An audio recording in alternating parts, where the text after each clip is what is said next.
안녕하세요. 일학기 목사입니다. 오늘 말씀은 10장에서 잠시 이야기했던 세상이 많은 민족과 다양한 언어로 혼란스럽게 된 결정적 이유에 관한 내용입니다. 바로 창세기 11장 1절에서 9절의 바벨탑 사건입니다.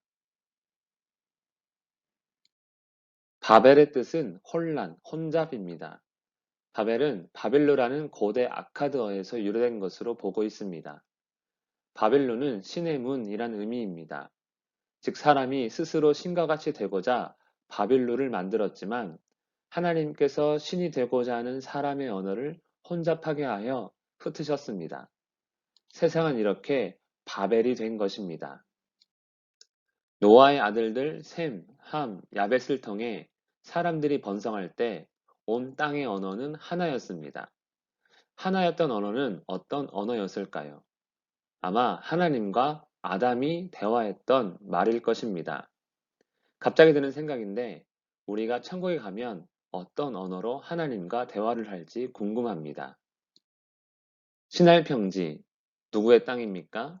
함의 후손으로 하나님께 대항했던 첫 용사 니무롯의 땅입니다. 니무롯의 나라, 그곳에서 벽돌을 만들자 합니다. 이유는 무엇입니까? 그들은 벽돌로 탑을 건설하고자 합니다. 탑을 쌓는 목적이 있습니다. 바로 탑 꼭대기를 하늘에 닿게 하여 우리 이름을 내고 온 지면에 흩어짐을 면하자. 곧 스스로 하나님처럼 되어 하나님을 이기자입니다. 하나님께 도전이요 전쟁 선포입니다.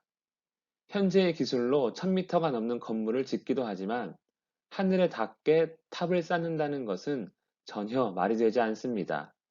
이 표현은 사람이 가지고 있는 강한 야망으로 하나님께서 홍수로 다시 심판할 때 심판당하지 않고 뿐만 아니라 스스로 하나님처럼 되고자 하는 것입니다. 이것이 첫 왕 니므롯과 사람들의 교만이요 죄악의 본 모습입니다. 사진은 지구라트라고 부르는 시날 땅이 포함된 메소포타미아 지역의 유적입니다. 상상으로 복원된 모습입니다. 바벨탑이 이런 것이 아닐까 추정합니다. 또 다른 바벨탑 상상도입니다. 사람들이 벽돌로 성읍을 건설하고 탑을 쌓기 시작하자 하나님께서 보려고 내려오셨습니다. 하나님 보시기에 아주 가관이었을 것입니다. 니무롯의 주동하에 탑을 쌓을 수 있는 이유는 바로 같은 언어를 사용했기 때문입니다. 사실 탑을 쌓는다고 해서 하나님을 이기거나 심판을 피할 수 있는 것은 아닙니다. 하나님이 인간을 막을 수 없는 것도 아닙니다. 그럼에도 그 하고자 하는 일을 막을 수 없으리로다 말씀하신 이유는 하나님을 향한 인간의 도전, 대항을 처음부터 완전히 차단하며 다시는 감히 생각하지도 못하게 만들기 위함이 아닐까 합니다. 성읍 건설과 탑 쌓는 일을 할 수 없게 하기 위해 하나님에 대한 교만을 완전히 꺾기 위해 하나님은 하나였던 언어를 혼잡하게 하시고 흩으십니다. 이로 인해 건설이 그칩니다. 흩어짐을 면하고자 시작했던 일이 흩어지는 결과를 낳았습니다. 사람의 인생이란 것이 이렇게 하면 높아질 것 같은데 낮아집니다. 이렇게 하면 소유할 것 같은데 잃습니다. 사람이 계획하는 모든 것이 악하다는 말씀이 바로 이런 것입니다.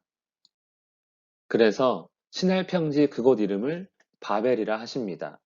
이유는 그곳에서 언어가 혼잡하게 되었기 때문입니다. 세상에 다양한 언어가 존재하는 이유입니다. 알고 보니 영어 공부도 죄의 대가입니다. 다양한 언어, 많은 민족과 나라, 모두 하나님께 반역하고 도전한 인간의 죄악으로 인한 결과입니다. 그리고 지금까지 세상이 혼란한 이유이기도 합니다. 신이 되고 싶은 인간, 그로 인해 더욱 비참해지고 혼란스러워질 뿐입니다. 하나님은 자기 형상으로 사람을 창조하셨습니다. 이미 신과 같은 존재인 것입니다. 죄악이 이 모든 것을 망쳤음을 안다면 죄를 사하시는 예수 그리스도의 은혜만이 다시 신과 같이 되는 유일한 길인 것입니다. 바로 믿음으로 하나님의 자녀가 되는 일입니다. 기도하겠습니다. 살아계신 하나님 아버지, 우리의 허망한 마음, 헛된 수고로 하늘에 닿고자 한 우리를 용서하시고 오직 하나님의 은혜 가운데 하나님께 순종함으로 하나님의 자녀로 사는 우리가 되게 하여 주시옵소서.